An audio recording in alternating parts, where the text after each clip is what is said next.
ఆత్మశక్తి జాగృతి అయినప్పుడు, ఈ హృదయ కమలం వికసించినప్పుడు, ఆత్మజ్యోతి దర్శించినప్పుడు మరి ఏం మనకు లభిస్తుంది, ఏమి ఉపయోగాలు ఉన్నాయి దానికి, మనకేం జరుగుతుంది అంటే, మనం ధ్యానం చేయకముందు, ఆత్మజ్యోతి దర్శించక ముందు ఆనందము, నిజమైన ఆనందం దొరకలేదని అర్థమవుతుంది.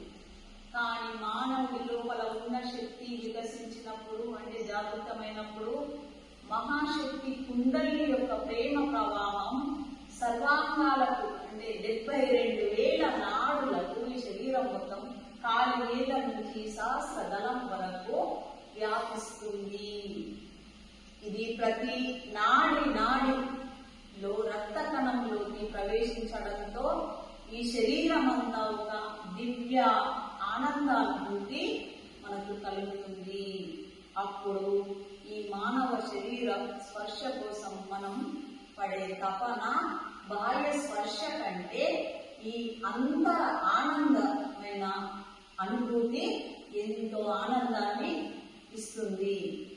ఈ విధంగా మన మనిషి యొక్క జీవితము రసమయంగా, ఆనందభరితంగా మారుతుంది. అప్పుడు ప్రేమమయం అవుతుంది. అప్పుడు తర్వాత కన్నులలో అంతముందున్న వెలుగు మళ్ళీ వస్తుంది. ఈ కళ్ళల్లో వెలుగు వస్తున్నాయి. ఎప్పుడైతే ఈ జ్యోతిని మనం దర్శించుకుంటామో, ఈ నామం దర్శించుకుంటామో, అప్పుడు ఈ కళ్ళల్లో జ్యోతులు మనకు కనిపిస్తాయి. ఆ జ్యోతులలోనే లీనమైపోతాం. ఇట్లా చూసినట్టే బయటకు వెళ్ళి జ్యోతులు వస్తాయి. ఆ జ్యోతులలో ఇదనే చూస్తూ ఉంటే ఆనందంగా లీనమైపోతాం. తర్వాత ముఖములో కళ వెలుగుతుంది, ముఖములో తేజస్సు వస్తుంది. అప్పటి వరకు లేదు. సుఖానుభూతి, ఆత్మ సుఖాన్ని మనం పొందగలుగుతాము. అప్పుడు భార్యకు భర్త దేవుడిగా, భర్తకు భార్య దేవతగా కనిపిస్తారు. అప్పుడు ఈ జ్యోతిని దర్శించుకున్న తర్వాత, నాదం విన్న తర్వాత, అప్పటి వరకు మనుషులుగా శరీరాలనే చూస్తారు. తర్వాత ఆత్మను చూస్తారు. ఈ ఆత్మను దర్శించుకుంటారు ఒకరికొకరు. ఇప్పుడు దీనికి ఉదాహరణ రామకృష్ణ పరమహంస, శారదాదేవి. మరి ఇద్దరు, శారదాదేవి రామకృష్ణ పరమహంస దేవుడిగా కొలుస్తుంటే, రామకృష్ణ పరమహంస శారదాదేవిని దేవతగా వాళ్ళు ఆరాధించేవారు.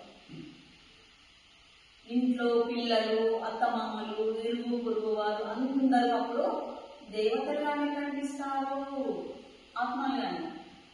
దేవుడు మందిరంలో మాత్రమే ఉండడు. ఇల్లే దేవాలయం అవుతుంది. అప్పుడు ఇల్లే మనము దేవాలయంగా మార్చుకుంటారు. అప్పుడు నువ్వు ఆత్మజ్యోతి దర్శించుకున్న తర్వాత, ఆత్మ సాక్షాత్కారమైన తర్వాత నువ్వే దేవుడి అవుతావు. काय करता बाबा मुली केला, काय काय ढेगाणा व्हायला लागला. असे दोनच मुलं का एकच मुलगी राहा, पण अशा हनुमंतासारखे अदानीच्या तपासाठी महारुद्राले पोटी अशी तुमच्यावर जबाबदारी आहे. आणि तुम्हाला लेकरं सुद्धा करायचे असतील, तुम्हाला पहिले खुराकाची गरज आहे, आचरणाची गरज आहे. अभिमान, कपट, गर्व हे नको. आणि राग, कपट आणि खाणं पिणं, आंबट पाहणं, आंबट खाणं, गदळ बोलणं, गदळ पाहणं, गदळ गोष्टी ऐकणं, हे जर ज्या मायबापाच्या पोटी गुण नसतील, तुमच्या पोटी विष्णू सारखे मुलं जन्मतात. तुमच्या पुढे आज बुंदाईचा पुत्र तुम्ही जे म्हणा लागले, माझ्या मायला मास नव्हतं, काही नव्हतं, आणि तिला समाधी होती, तिच्या पोट हा मुलगा आहे, तुम्हाला बरंच द्यायला होता. अदानीनं तप केले, शंकर यांना अवतार घेतला. अदानीच्या पोटी एकच बाळ होती. हे आपल्या देशाचं भूषण आहे.